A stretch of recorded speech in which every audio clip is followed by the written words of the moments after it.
Hello everyone, welcome to my next interview. I'm here with the DPS player from Piece of Cake, Xzodyal. Welcome, Xzodyal. I wanted to start by asking you a little bit about the origins of Piece of Cake, because you were obviously on Gaming Gladiators with a lot of the same core of players. How did the situation with Gaming Gladiators end? Because I think for public, we saw the tweet and stuff, but what was it like internally within the team? I mean, it was a bit weird with all the situation because we didn't knew we're gonna get kicked out very few days, into the roster lock and everything. So we just had to freestyle it a bit, see what's going on. We were gonna do something with Peps, then it was a bit weird. I was thinking on my own, just actually leaving the game. I was actually about to quit, but then we just came up with a piece of cake thingy and tried to go for the stage 4 and do our best result. So I just wanted to give a try for it. And then for the new players, it was a bit easier in that way. We didn't have much options, but I think the options we had is really, really good. What made it, because obviously you, Naga, Tread, and Ben as well all stay together. Yeah. What made you want to stay with that group of players? I mean, I think it's just obviously the result on stage 2 and the first Faceit League, we did pretty well. We understand each other really, really good. And yeah, I think with Ben coaching as well, it's really good. And I have really good chemistry with him. And I have very good chemistry with Naga and Tread. I think we all as players, we play really good around each other and everything. And then because there's always, in EMEA, it seems like everyone is changing their supports or picking up new supports or new backline every stage. How did you end up with these guys for your stage 4? I mean, it was difficult because we didn't have think about it before, because it came really randomly, the fact that we needed to pick up new supports. Yeah. So I think we had in mind Crispy from the beginning. We really wanted Crispy. And then Crispy offered Sky as well. So I think it was really, I mean, we didn't have to do very much. So it was really fine. I think we're really working up together as a team. And I think we understand each other really well. So yeah. And then I wanted to ask you a bit about your role in the meta. Maybe you can tell me if this is true or not first. Someone told me you used to be a flex DPS, like a Genji player when you first started. Yeah, I mean, not first time on PC, because on PC I never really played Overwatch, only 1 year ago, 1 year and a half. But yeah, on PS4 I used to play only Genji, Pharah, and I don't know, Widow, something. But yeah, on PC I never really got to define my role, because first when I started screaming at Overwatch 2 Season 1, I only played Genji and Sojourn. Then they told me to play Hitscan, so I just decided to go for that. Because then recently in this meta, Hitscan's quite hard in a lot of places. So we've seen you play a lot of Tracer, play a lot of Venture. So was it easy enough then when you had to pick up those heroes just to go back to that style of hero? Yeah, I mean, I think myself, some will say I'm a hard Hitscan, but I say I'm not that type of Hitscan, I will say I'm more a flexible player, that I can play all the DPS, more level high than others, right? It's obvious, but yeah, I think for new DPS, Venture, playing Tracer or playing Fire ever, I think I can do pretty good above all the Hitscans, to be fair. Yeah, I think when I was watching you recently, I feel like your most impressive performances recently have actually been on Tracer and on Venture, heroes that maybe people wouldn't always associate with you. Is when you pick up a hero like Venture, because obviously Venture was new for everyone, is there a certain thing you do when trying to learn a new hero, or how best to use them, like a certain practice routine or things you focus on? I mean, I don't have any practice routine or anything on any hero. I just go into the game and just try to do my best. Just slam ranked, yeah. Yeah, I mean, not even that. I just think I just adapt my playstyle on every opponent, So I think that's good. And then where do you feel currently? Because we see more and more teams leaning into double flex DPS. Obviously, you guys play it a lot.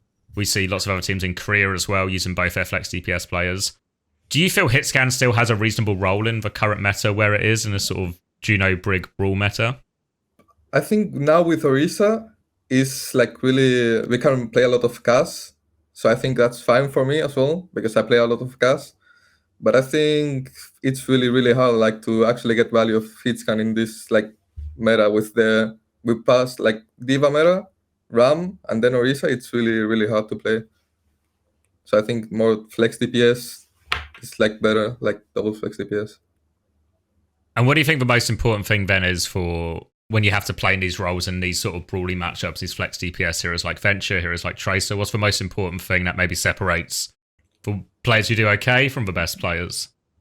I think it's just the like the timing you have in game, like to engage or like to do moves. Like people, I mean, you will see like a lot of flex DPS or like kids can when play flex DPS, they will just like not have that timing to go, so they'll be just like not force cooldowns or just die whenever. So I think that's you have to know or just like hear your team most of the time to like engage whenever you can. Yeah, I think the hardest thing as well when you play in these roles like Tracer or even Venture, where you've got a lot of movement abilities, is being in sync with your team when you're in a very separate position from them, making sure you're listening and timing is still good. Yeah.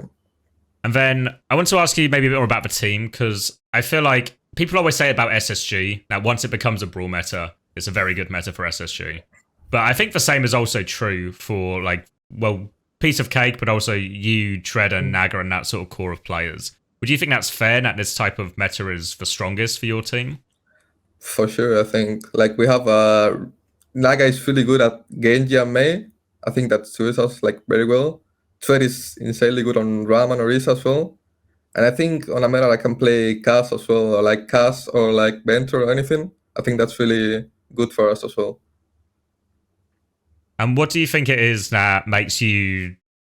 What makes this type of meta so much better for your team then?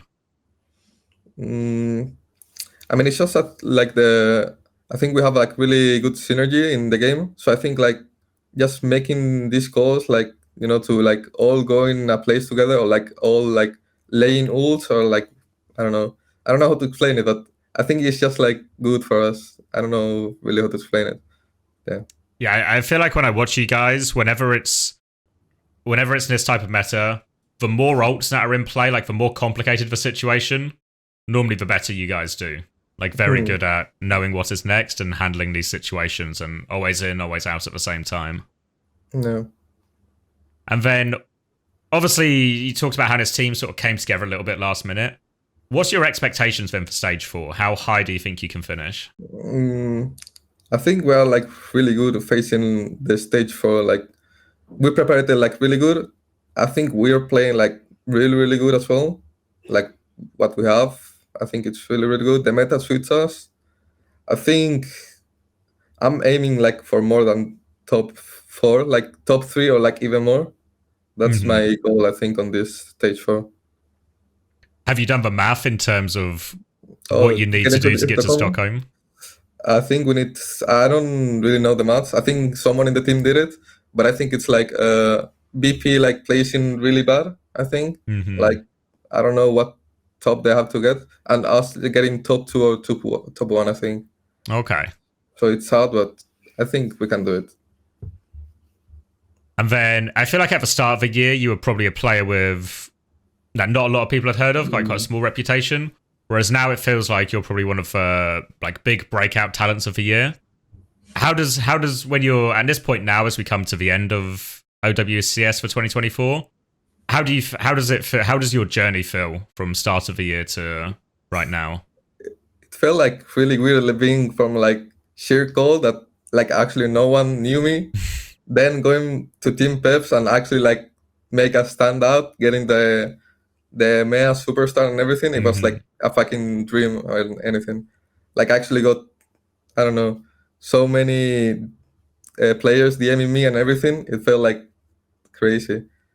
Like I don't know how to explain it, but it was really cool. And now obviously on the stage 3, we ended up really bad. So I was a bit upset with that. But yeah, I expect to like do better on this stage and come back on top.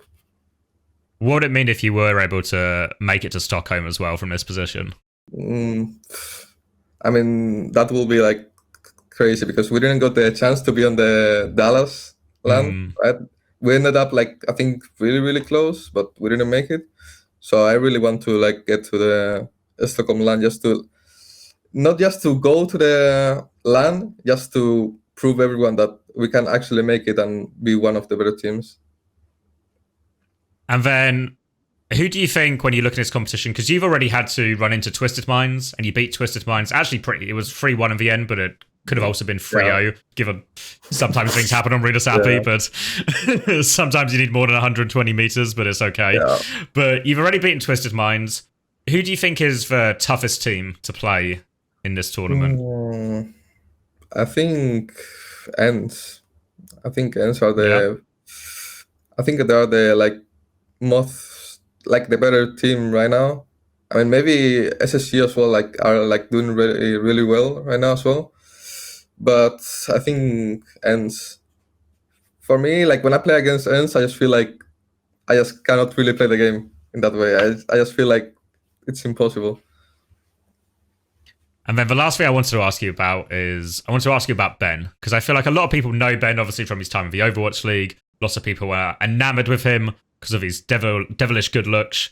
But I want to know, as a coach, what kind of coach would you describe him as? Is he like I don't know, like a very like a fatherly figure, I guess, or like a more harsh figure? Does he? I mean, it depends on the person on the team. Like he's really hard with. Obviously, I mean not obviously, but he's really hard with Treer and Naga.